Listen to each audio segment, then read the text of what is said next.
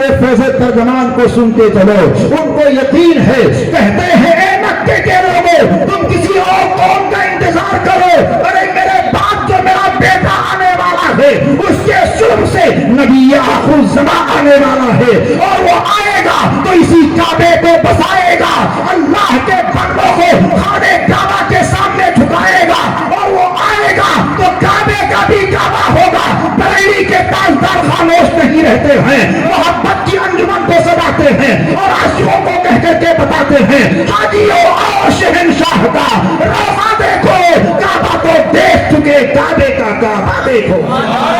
تکبیر، نعرہ رسالت، عشق محبت، عشق محبت، سبحان اللہ، سبحان اللہ۔ حضرات یہ پیارے عبد المطلب ہیں جو اپنے پیارے پوتے کے آنے سے پہلے ان کے آنے کی پیشین گوئی کر رہے ہیں، سبحان اللہ، سبحان اللہ۔ اور جب حال یہ ہوا کہ آپ نے مکمل طور سے اس کنویں کی کھدائی کی تو سفید پانی کا چشمہ جاری ہو گیا۔ سبحان اللہ، سبحان اللہ۔ اب کہتے ہیں کہ اے مکے کے لوگوں، آنے والا کوئی بڑی شان اللہ کی نعمت کو لے کر کے آنے والا ہے، سبحان اللہ، کیونکہ 300 سال سے جو نعمت چھپی ہوئی تھی اس کے آنے سے پہلے اس کے آنے کی پیشین گوئی کر رہی ہے۔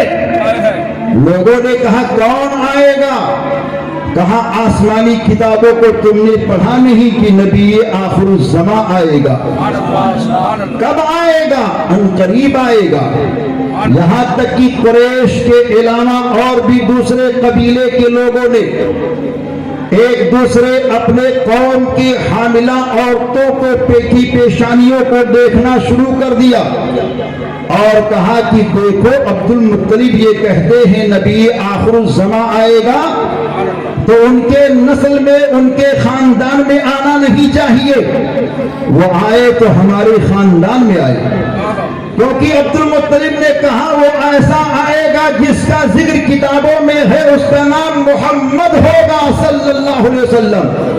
تو لوگوں نے حضور کی آمد سے پہلے اپنے اپنے بچوں کے نام محمد رکھ لیے، سبحان اللہ، کہ شاید یہ نبی آخر الزمان ہو، مگر یہ شرف کسی اور کے حصے میں نہیں، یہ شرف تو آمنہ کے لال کے حصے میں تھا، یہ شرف تو حضرت عبداللہ کے نور نظر کے حصے میں تھا۔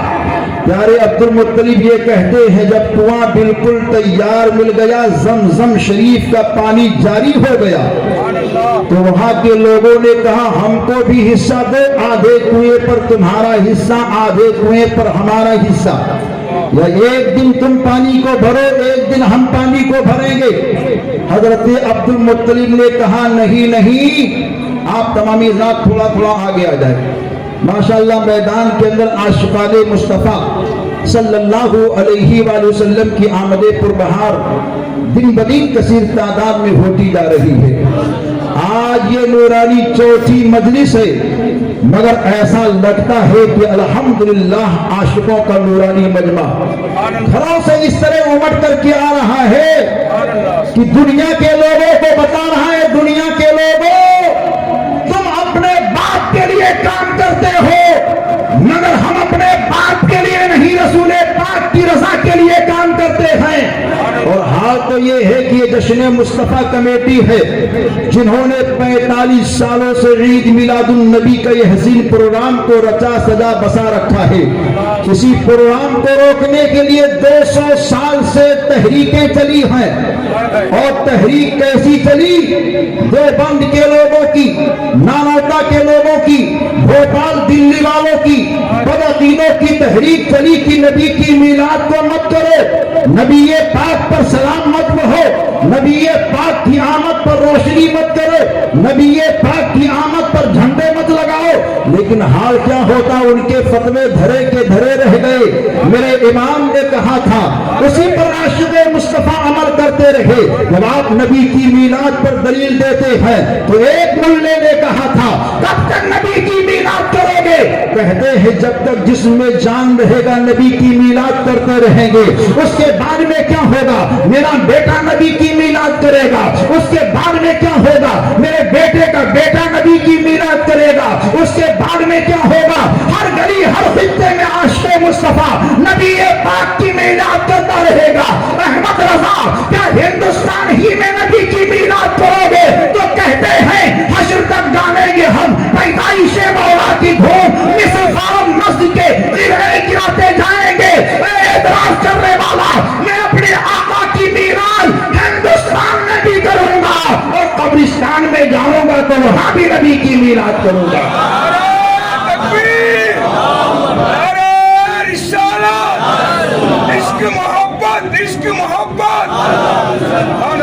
تبھی تو کہتے ہیں قبر میں لہرائیں گے تا حشر چشمے نور کے، قبر میں لہرائیں گے تا حشر چشمے نور کے. جلوہ فرما ہوگی جب طلعت رسول اللہ کی. لوگوں نے بہت روکا لیکن رکا نہیں. جب نوٹ بندی کا اعلان ہوا تو وہ لوگ بڑی خوشی منائی. کہا اب سنی لوگ نبی کی میلاد کیسے کریں گے؟ نوٹ ہے نہیں کیسے نبی کی میلاد کریں گے؟ نوٹ ہے نہیں کیسے غریب نماز کی چھٹی کریں گے؟ نوٹ ہے نہیں کیسے پیرانے پیر کی محفل کو سجائیں گے؟ نوٹ ہے نہیں کیسے حسین کی سبیل کو لگائیں گے؟ نوٹ ہے نہیں کیسے کربلا معلّہ کا سفر کریں گے؟ نوٹ ہے نہیں کیسے مدینہ طیبہ جائیں گے؟ لیکن نوٹ بندی کرنے والوں نے جو کام کرنا تھا کیا. عاشق کا کوئی کام نہ کر رکا تھا نہ آج رکا. تو ایک سہارنپور کے پوچھنے والے نے سنی سے کہا تم لوگوں کے پاس نوٹ بندی کا اثر ہوا یا نہ ہوا؟ تمہارے اوپر نوٹ بندی کا اثر آیا یا نہیں آیا؟ تم تو سارے کام کر رہے ہو، ہم لوگ کچھ بھی نہیں کرتے. نوٹ کو بچاتے رہے مگر پھر بھی کنگال دکھائی دے رہے ہیں. تو عاشق نے کہا وہ اور لوگ ہوتے ہیں جن کا کام مال سے چلتا ہے.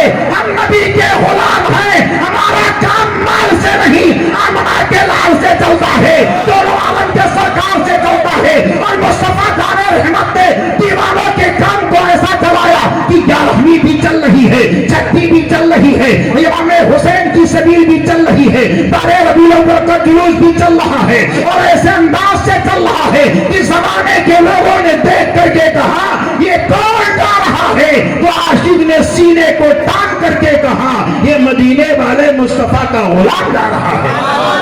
نعرہ تکبیر، نعرہ رسالت، حضور کی آمد.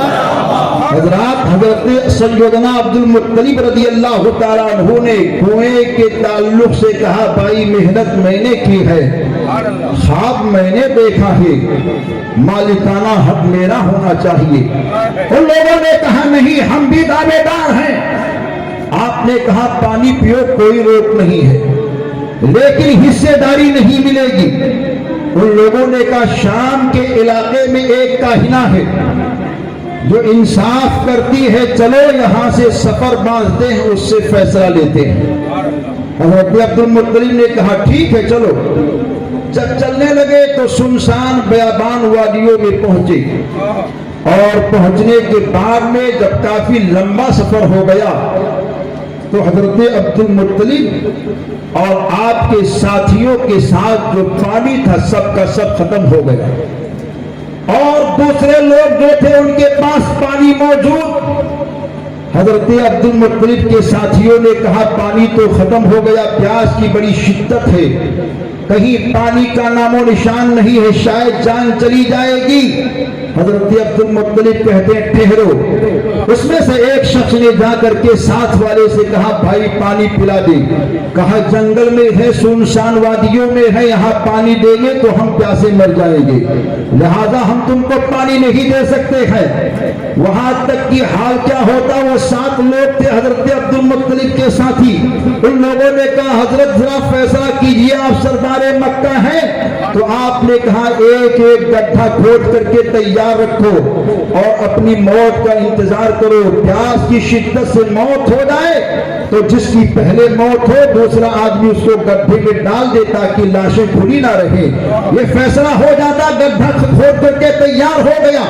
اب حال یہ ہوتا ہے کہ شاید موت آ جائے، لیکن اچانک ایک سہارے کی شکل میں حضرت عبد المطلب یہ کہتے ہیں میری پیشانی سے ایک چمک ظاہر ہوئی اور اس چمک نے اشارہ کیا بیٹھنے کی ضرورت نہیں ہے، اپنی جان کو ایسے ہی ہلاک مت کرو، آگے بڑھو۔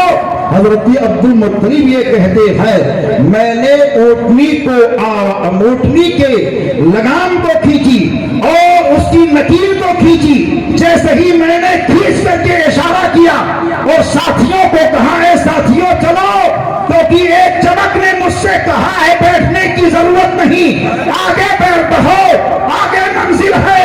تو حضرت عبد المطلب یہ کہتے ہیں میری اونٹنی 2 قدم چلی تھی کہ اللہ نے اونٹنی کے قدم کے نیچے سے ایک چشمے کو جاری فرما دیا جو شیریں تھا، ہم سب نے پانی کو پیا، برتنوں میں بھرا اور بھرنے کے بعد میں ساتھ میں وہ لوگ جو تھے وہ پانی دینے سے روکتے تھے ان کو بھی آواز دی پانی پینا ہو پی لو، برتن میں بھرنا ہو بھر لو، جانور کو پلانا ہو پلا لو، کیونکہ میرے رب نے جس کی ہم عبادت کرتے ہیں، جس کے بارگاہ کرم کا ہم سہارا لیتے ہیں، اس نے شیریں پانی کے چشمے کو جاری کر دیا ہے۔ تو ساتھ والوں نے کہا اے عبد المطلب اب آگے جانے کی ضرورت نہیں ہے، فیصلہ ہو چکا ہے، جب تمہارا رب سنسان بیابان وادیوں میں تم کو پانی دے سکتا ہے تو وہی رب تمہارے حق میں زمزم کے کنویں کا فیصلہ بھی کر سکتا ہے، چلو زمزم کے کنویں پر تمہارا ہی اختیار ہوگا۔ چنانچہ آپ دونوں لوگ واپس آ جاتے ہیں، مکے کی سرزمین پر آتے ہیں تو اس قافلے کے لوگوں نے کہا اے عبد المطلب یہ تو ذرا بتاؤ کہ آپ جب وہاں ٹھہرے تھے مرنے کے لیے تیار تھے، لیکن کون سی چیز ہے جس نے مرنے نہیں دیا اور جینے کا سہارا دیا ہے؟ تو عبد المطلب برجستہ یہ کہتے ہیں اے مجھ سے پوچھنے والوں یہ مت پوچھو، میری پیشانی کو دیکھو۔ جب لوگوں نے پیشانی کو دیکھا تو پیشانی عبد المطلب میں دونوں عالم کے سرکار کی چمک نظر آ رہی ہے۔ ان لوگوں نے برجستہ کہا جب تک یہ پیشانی چمکتی رہے گی عبد المطلب کوئی عام نہیں ہوگا بلکہ مکے کا سردار اور امام ہوگا۔